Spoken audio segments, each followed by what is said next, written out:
How could you forget something so basic? Beatrice's sharp tone cut through the gentle hum of the kitchen fan, her words coiling around me like a noose. I froze mid-stir, gripping the wooden spoon as a tightness gripped my chest. The soup simmered on the stove, its aroma filling the air, but all I could taste was the bitterness in her words.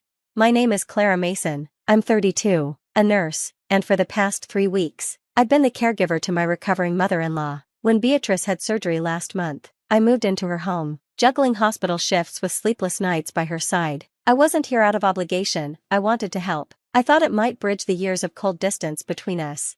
But no matter what I did, my efforts seemed invisible, eclipsed by Emily, her perfect daughter. Emily, who breezed in once a week with a dazzling smile, stayed long enough to snap a photo, and left just as quickly.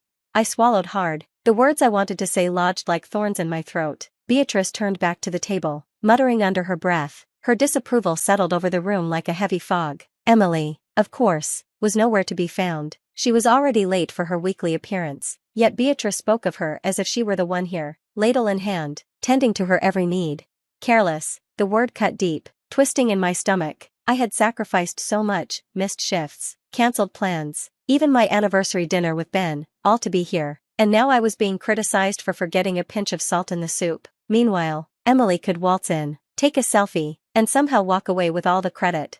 I stared into the pot, my hand trembling as I stirred. Anger simmered within me, bubbling just beneath the surface. It wasn't just Beatrice's words, it was Emily's calculated charm, the way she always framed herself as the devoted daughter. And I was the silent workhorse, too tired to defend myself.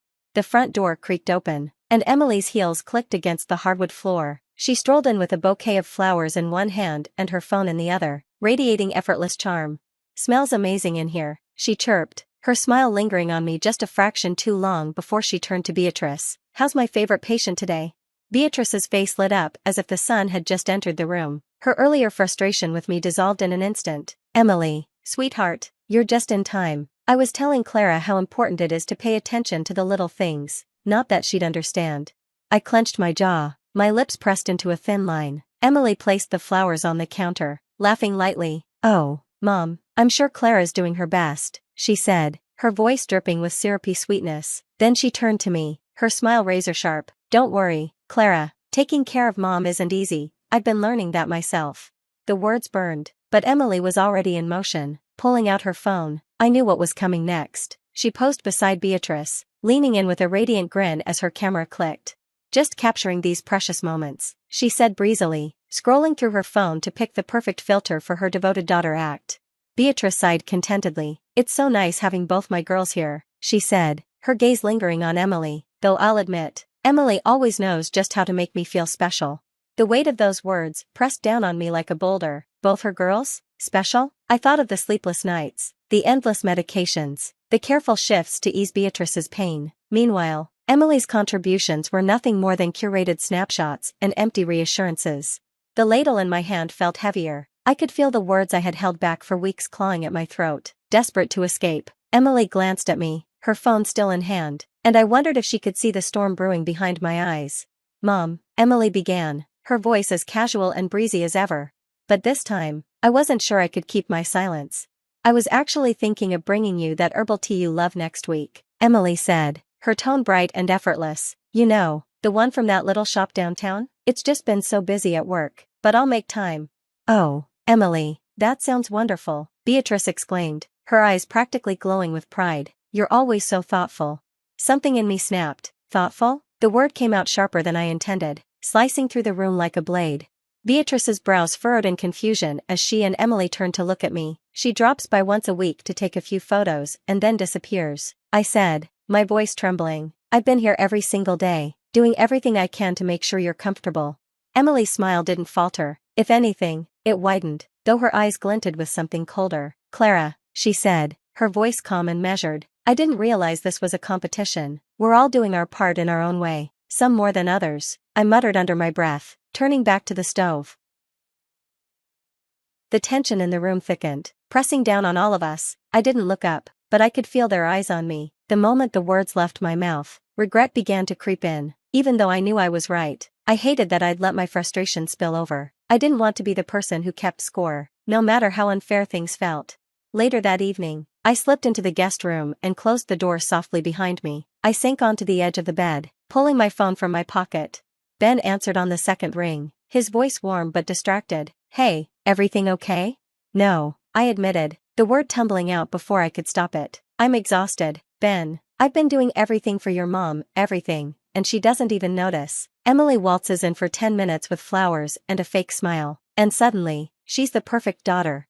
There was a heavy sigh on the other end of the line, static crackling softly through the speaker. "Clara," Ben said, his tone patient but firm, "you know how my mom is. She's always been like this. You can't take it personally." "I know she's like this," I snapped, my voice sharper than I intended, "but that doesn't make it easier. Do you have any idea what it feels like to be here, day in and day out, and still feel invisible?" I paused, swallowing the lump in my throat. "I just needed you to understand." Ben's voice softened, a hint of concern breaking through his usual practicality. "Clara, maybe it's time to take a break. You've done more than enough, everything. Really, why don't you come home for a week? Let Emily step up for once. I miss you, and you need to take care of yourself too." His words caught me off guard, loosening the knot in my chest just a little. The thought of going home, of sleeping in my own bed, of being with Ben, was so tempting it hurt. But then I thought of Beatrice, her frailty, her stubbornness, and guilt crept in. "I don't know," I said quietly. "What if she needs me?" "She'll manage," Ben said firmly. "You've been more than generous, Clara. It's okay to step back. You're not a bad person for putting yourself first once in a while." Ben and I lived 2 hours away in a small apartment we'd made our home over the last 5 years. When Beatrice's surgery was scheduled, I'd offered to move in temporarily to help with her recovery. Ben had wanted to be there too. He adored his mom, despite her quirks, but his job was at a critical point, and he couldn't take the time away. He called every day to check in, always asking how I was holding up, but I knew it weighed on him that he couldn't share the burden. I sighed, gripping the phone tighter. "I don't know, Ben. It's not that I don't want to come home, I do. I miss you, and I'm exhausted, but I can't just leave her like this. She still needs someone here." There was a brief pause before Ben spoke again, his voice steady but gentle. "I get it, Clara, you care about her, even if she doesn't always show it. Just think about it, okay? You've done so much already. It's not selfish to take care of yourself too." "I'll think about it," I said quietly, my throat tightening. "I promise." The words felt right even though I wasn't sure I could let myself walk away. The next morning, I found Beatrice in the living room, sitting upright in her chair with the television on low. She didn't look up as I entered, her attention fixed on a weather report. I hesitated in the doorway, debating whether to start with a simple, "Good morning." Before I could decide, Beatrice turned to me, her gaze sharp and pointed. "Clara," she began, her tone already laced with irritation. I couldn't help but notice how late dinner was last night. "It's terrible for my digestion to eat so late, you know." I blinked, caught off guard. "Dinner was ready as soon as Emily left," I replied carefully. "I thought we agreed." "Yes, but only because you didn't have it prepared earlier," she cut in, her words like knives. "When Emily is here, everything feels more put together. She doesn't need to be told what to do." I clenched my hands at my sides, biting back the retort that burned on my tongue. "Emily stayed for less than an hour," I said, my voice steady but strained. "She didn't even stay for dinner." "That's not the point," Beatrice snapped, leaning forward slightly. "Emily knows how to handle herself. She doesn't wait for me to tell her when or how to do things. She's considerate." I exhaled slowly, trying to keep my composure. "I've been here every day, Beatrice. I've been doing everything I can to make sure you're comfortable." "And yet," she shot back, her voice growing colder, "somehow it always feels like a struggle. You're here physically, Clara, but emotionally, you're checked out. You don't seem like you actually want to be here." Her words hit like a blow, my chest tightening. "That's not fair," I said, my voice trembling despite my efforts to stay calm. "I've put my life on hold to be here for you." Sacrificing?" she interrupted, her tone dripping with sarcasm. "Oh, how noble of you. If it's such a burden, Clara, maybe you should have just let Emily handle it. She's busy, yes, but at least she doesn't make me feel like an inconvenience." I opened my mouth, then closed it, unsure of how to respond. The hurt and anger bubbled inside me, but I knew saying more would only make it worse. Straightening, I said quietly, "I'm doing my best, Beatrice. I'm sorry if that's not enough." She waved a hand dismissively, turning back to the television. "Your best isn't what I need, Clara. Emily understands me in ways you never will." The room felt suffocating, her words hanging in the air like smoke. Without another word, I turned and left, retreating to the guest room to collect myself. Tears pricked at my eyes, but I refused to let them fall, not yet, not in front of her. Sitting on the edge of the bed, I stared at the neatly folded clothes in my suitcase, Beatrice's words replaying in my mind, each one digging deeper into the ache that had been building for weeks. No matter how much I gave, how much I tried, it was never enough, and it never would be. I picked up my phone, scrolling through my messages until I landed on the last one from Ben. You've done enough. Clara, please come home. The words felt heavier now, but they also carried a clarity I hadn't wanted to admit before. Ben was right, I had done enough. I'd given up my time, my energy, and my peace of mind, hoping to bridge a gap that could never be closed. I couldn't keep sacrificing myself for someone who refused to see me or value what I was giving. I let out a shaky breath, wiping at the tears that threatened to spill. This wasn't about giving up, it was about knowing when I'd reached my limit. For my own sanity, I had to stop waiting for Beatrice's approval. I had to go home. That afternoon, I decided to speak to her one last time. The air between us was thick, heavy with everything that had been left unsaid. My heart pounded as I stepped forward, determined to make my voice heard. Beatrice, I began, my voice steady but soft. I need to talk to you. She glanced up briefly, her expression unreadable. If this is about dinner tonight, I'd rather you focus on getting it right than wasting time chatting. My jaw tightened, but I pushed forward. No, it's not about dinner, it's about how I've been treated since I got here. Her hand froze mid-stir, and she finally looked at me, one eyebrow arching. Oh? And how exactly have you been treated, Clara? I took a deep breath, the words spilling out before I could second-guess myself. I've been here every day, doing everything I can to take care of you. I've rearranged my life, missed important moments, and given you all of my energy. And yet, no matter what I do, it's never enough. You've made it clear, time and time again, that you don't value me. And honestly, I'm tired of being treated like I'm worthless. She set her spoon down with a deliberate clink, folding her hands in front of her. Well, she said coolly, if you're tired, Clara, no one's forcing you to stay. Frankly, Emily would do a much better job anyway. She always has. Her words stung sharper than I expected, but I refused to let her see how much they hurt. Emily isn't here, Beatrice, I said, my voice firmer now. She's never here for more than an hour or two. I've been the one taking care of you, but if you think she can do better, then fine, I'm done. Beatrice didn't flinch, her expression hard as stone. Good, she said with disdain. I won't miss the complaining. At least Emily knows how to show respect. I nodded slowly, the finality of her words settling over me like a cold weight. I hope she can give you what you need, I said quietly, because I won't be back. Without waiting for her response, I turned and walked away, my chest tight but my head held high. Back in the guest room, I packed my things with quiet determination. Each folded piece of clothing felt like another weight lifted from my shoulders. Beatrice's cutting words still echoed in my ears, but I shoved them aside. It was over. I was done twisting myself into knots for someone who refused to see my worth. Once my bags were packed, I sat on the edge of the bed, staring at my phone. My thumb hovered over Emily's name before I finally pressed call.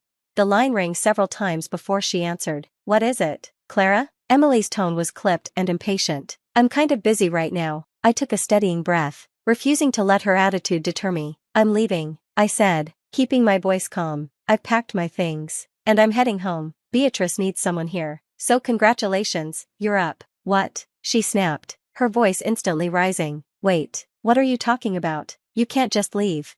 I can, I replied firmly, and I am. I've done my part. Emily, it's your turn now. She let out a high-pitched laugh, more disbelief than amusement. Oh, sure, just drop everything on me. Do you have any idea how busy I am? I can't just. I've been here for weeks. I cut in, my tone steady. You've had plenty of time to prepare for this. Mom's your responsibility too, and she seems to think you're better at this anyway. I'm sure you'll figure it out. You've got to be kidding me. Emily shrieked, her voice climbing with panic. I don't have time to babysit her. That's your thing, Clara. You're the caretaker, not me. Not anymore, I said, my voice cold. Good luck, Emily. Before she could respond, I hung up, exhaling a shaky breath. I stood, grabbed my suitcase, and headed for the door. I didn't owe anyone an explanation. It was time to leave. 4 days passed, and I did my best not to think about what might be happening at Beatrice's house. But late one evening, my phone buzzed. Her name flashed on the screen. A part of me wanted to ignore it, but curiosity, and maybe a lingering sense of guilt, got the better of me. I picked up the call. Hello? I said cautiously. Clara. Beatrice's voice came through, shaky and strained. She sounded different, tired, maybe even desperate. I need to talk to you. I hesitated. Is everything okay? No, she admitted. The word heavy with frustration and something else I couldn't quite place. Emily hasn't been here since you left. She barely answers my calls. And when she does, she has some excuse about work or being too busy. She promised me she'd be here. I bit my lip, resisting the urge to say I told you so. Instead, I stayed quiet, letting her vent. I've had to do everything on my own, Beatrice continued, her voice trembling. I can't even manage the stairs some days. I don't know what to do. Clara, I feel completely abandoned.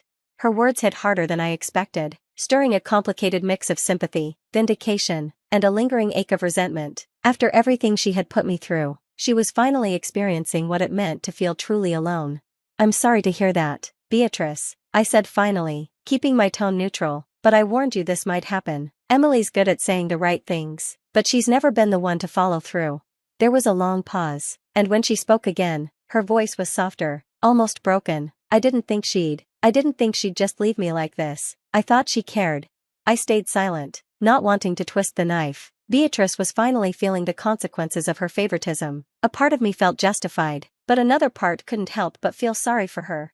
Taking a deep breath, I clutched the phone tightly. I'm sorry you're feeling this way, I said, my voice quiet but steady. I wouldn't wish this on anyone, but I can't come back. Not right now. What do you mean, not right now? She snapped, her tone immediately sharp. I mean I can't drop everything again to move back in, I said firmly, though my heart ached as I spoke. Beatrice, you treated me like I was nothing when I was there. I gave everything I had, and you made me feel like I didn't matter. I can't put myself through that again. Her response was instant and furious. Oh, so now you're holding a grudge, are you? She yelled, her voice rising. You think you're so perfect, Clara. You think I didn't notice the mistakes you made while you were here? Don't act like you're some martyr. You've never been good enough for this family, and now you're proving it. Her words hit like a slap, but I kept my voice calm. I'm not saying I'm perfect, Beatrice. I know I made mistakes, but I tried. I gave everything I had, and you never saw that. And now, after everything, you expect me to come back as if none of that happened? She let out a bitter laugh, her tone dripping with anger. Selfish, that's what you are. At least Emily would never abandon me like this. Emily already has, I said quietly, the words hanging in the air. There was a stunned silence on the other end before she exploded again. Don't you dare talk about Emily like that. She has her reasons, unlike you, who's just looking for an excuse to quit. Tears welled in my eyes, but I refused to let them fall. I'm sorry you feel that way, Beatrice, but I can't come back. Not like this. Before she could respond, I ended the call, my hands trembling. Her words sat heavy on my chest, but I knew I couldn't go back. Not now, and maybe not ever. 5 days later, I was beginning to find a fragile sense of peace. Long walks and conversations with Ben helped, but the memories of Beatrice's anger still lingered. Then, late one evening, my phone buzzed again. Her name appeared on the screen. I stared at it for a long moment, debating whether to answer. Finally, with a deep breath, I picked up. Hello? Clara. Beatrice's voice broke on the other end, trembling and filled with raw emotion. Clara, I'm so sorry. Her sobs were unrestrained, her words tumbling out in broken fragments. I don't know what to say. I've been sitting here, thinking about everything, and I can't believe how awful I was to you. You didn't deserve any of it. I don't even know why I acted like that. You gave so much, and I threw it back in your face. I sat down, stunned. Beatrice, I started, but she cut me off. No, let me finish, she pleaded, her voice cracking. I've been so unfair to you, Clara, so blind. You didn't have to come here, but you did. You took care of me when no one else would, and I treated you so terribly. Her sobs deepened, and my chest tightened. I regret it so much, she choked out. Emily hasn't been here in days, and now I see it. I see what you were saying all along. I need you to know how sorry I am. I didn't deserve your kindness, but you gave it anyway. Tears pricked at my eyes, her sincerity cutting through the pain I'd been carrying. I took a deep breath, steadying myself. Thank you, Beatrice, I said softly. That means more than you know. I don't expect you to forgive me, she whispered, but I had to tell you. I'm so sorry. I sat in silence for a moment, letting her words sink in. I'll need time, I said finally, my voice gentle but firm, but I appreciate your apology. It's a start. It is, she said, her sobs quieting. I'll try to do better, Clara, I promise. When the call ended, I set the phone down, my heart heavy yet lighter all at once. For the first time, it felt like there was a path forward, however slow it might be.